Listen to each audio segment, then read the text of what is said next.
Kung sa previous video ay napanood natin ang top 4 most expensive electric 4 wheels na na-test drive natin dito sa Manibela, in this video ay mga e-bikes naman ang bibida. Alright, gear up na mga kamanibela dahil narito ang top 3 most promising featured e-bikes ngayong taon dito sa Manibela Test Ride. Ang ating top 3 ay ang Pinoy-made Express Legal e-bike, ang Utipco Model 1 SR.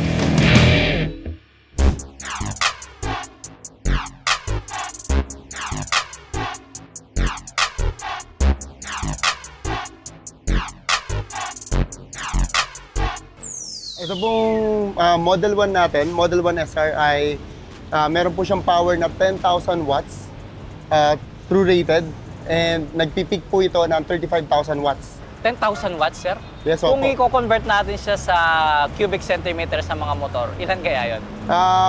More or less nasa 500cc po. Oh, so pasok sa expressway to, sir? Expressway legal. Kaya pala meron siyang RFID. Nice, oh.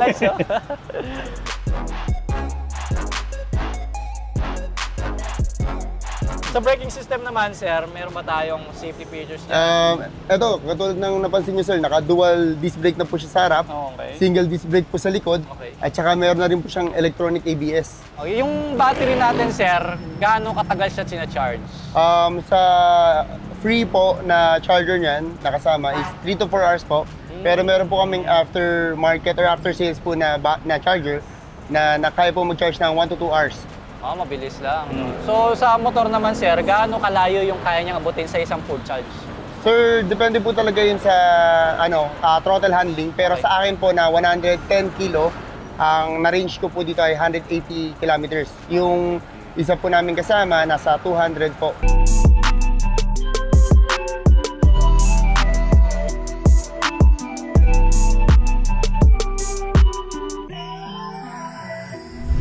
Eto, para mas satisfy ka sa motor, ilagay mo siya sa sports.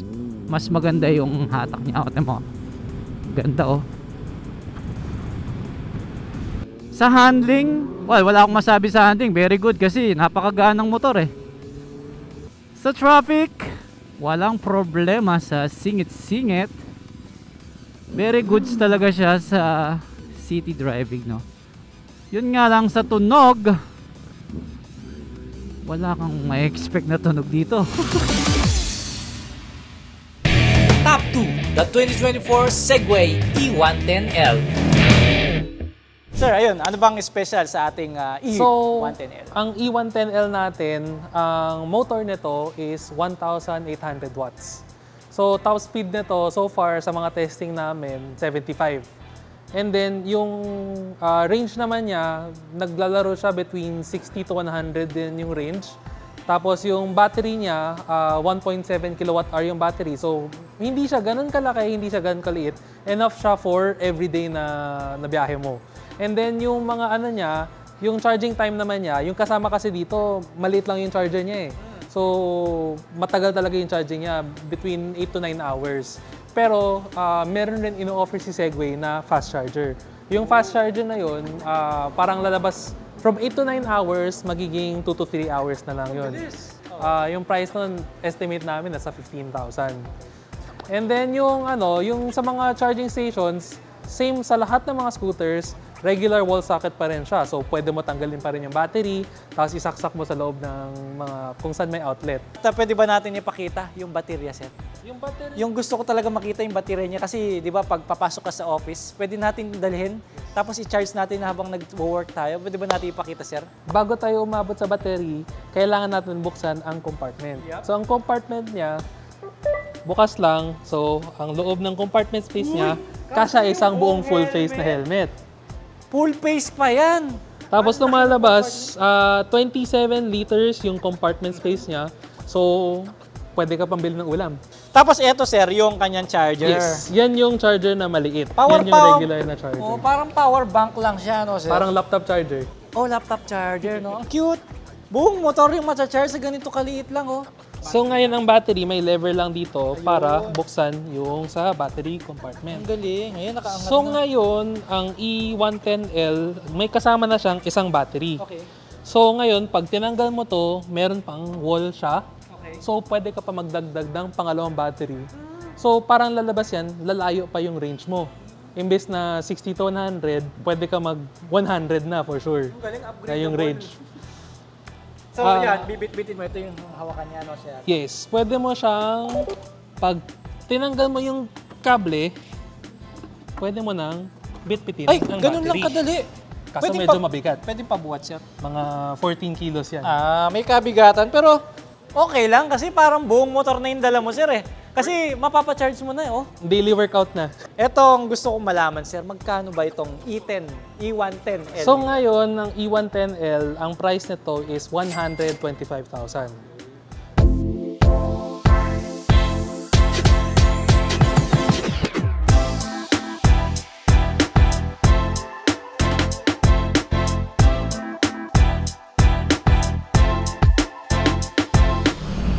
Tamang-tama umuulan na masusubukan talaga natin yung motor nila. Kasi sabi nila okay siya sa ulan, 'di ba? Waterproof yung mga baterya niya. Wag lang malulubog. Ang lakas ng preno. Yung busina, ano kayang tunog? Yun. Typical na busina ng motor.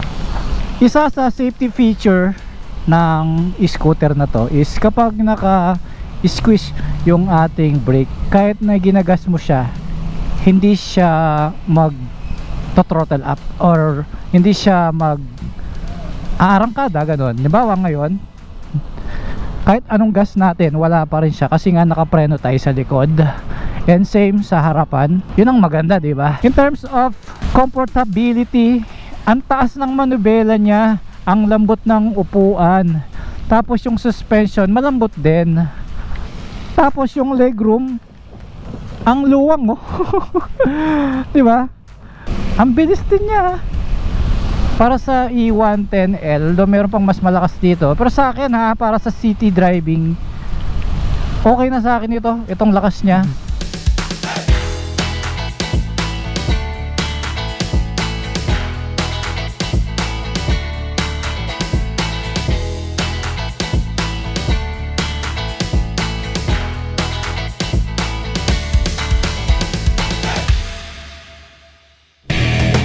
Ang top 1 sa ating listahan ng most promising featured e-bikes ay ang 2025 Segway E300 SE. Ang price po nito is 275,000. Oh, malayo ba ang kanilang difference mula dun sa E110L? Ano ba yung motor specs ito or technology features na wala dun sa isa? Yung mga meron doon, lahat meron na dito. Aba? So yung difference lang niya, kung yung previous version is 1,800 watts lang, ang itong model naman po nito, 7,800 watts. Di mas mabilis to siya. So ang 7,800 watts yung rated. So sabihin natin maximum power 10,000 watts. Oh, So, kung ko-convert natin sa CCN, sir, mga ilang Sa kaya? CC siguro sa kalsada nag-testing namin to. Nakikipagsabayan siya sa mga 300cc. Aba, malakas nga. Tapos ang gaan pa. Eh di ang bilis ng arangkada nito, sir.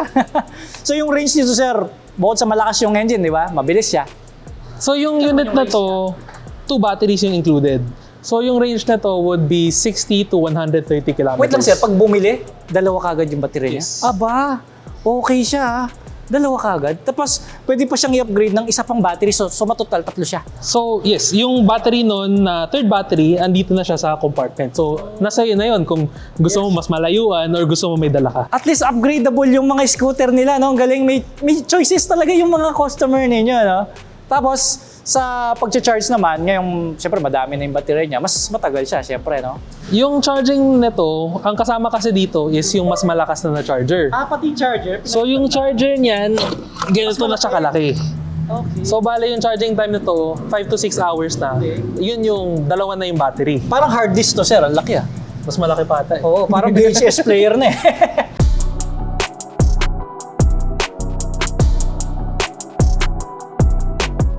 Uy, mas maliksi. Oh, lakas niya. Oh. Oh. Try natin yung ABS. Ayun, may ABS siya. Malakas yung ABS niya. Hindi basta-basta tutumba yung motor kahit madaan tayo sa madulas na kalsada tapos nag-sudden brake kayo. Yun ang maganda dito sa top of the line nilang variant. Tingnan nyo, pepreno tayo ng bigla. Hindi tumutumba. Yung sa likod kaya. Ayun, may ABS din yung likod. Super ganda naman pala.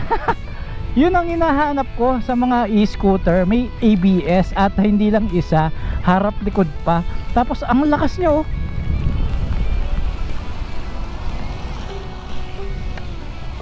Ayan, nagsisignal light tayo, naririnig natin yung tung tung, mga ganun siya.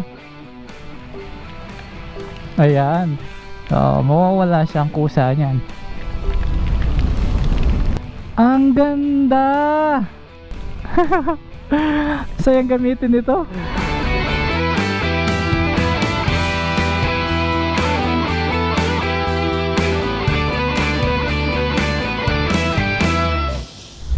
And speaking of comments, shoutout muna tayo sa ating mga masusugid na taga-subaybay sa ating programa. Shoutout sa'yo Lodi Alfred Laipan 7815. Hello din sa'yo Kamanibela Ray 3 3736. At kay Kamanibela Mark Allen Arcano 9439. Maraming salamat po mga Kamanibela sa inyong patuloy na suporta. At bago tayo magtapos, gusto rin po naming i-share sa inyo ang ating programa ay kasama sa nabigyan ng Anak TV Seal. Congrats sa buong Manibela family at syempre kay Kuya Daniel, the OG Manibela host na siyang nag-conceptualize ng Manibela.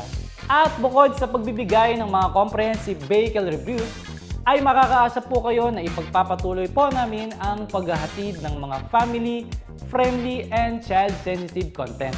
At dahil holiday season na rin mga Kamanibela, sa mga nagpaplanong mag-long ride, road trip, huwag kalimutan na i-check muna ang ating mga sasakyan o motorsiklo para masigurong walang aberya. Plan your trip ahead, doble ingat sa daan, at gaya ng laging paalala ni Kuya Daniel, mata sa kalsada, kamay sa manibela.